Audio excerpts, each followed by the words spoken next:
kailangan itong lutuin para masarap ang pagkain natin.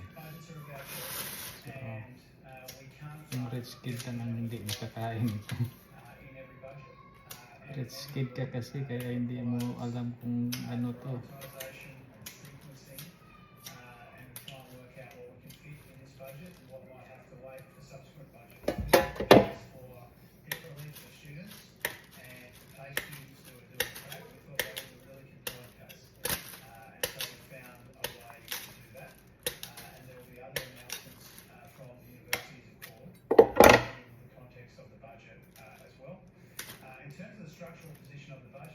Ang hirap balatan, no?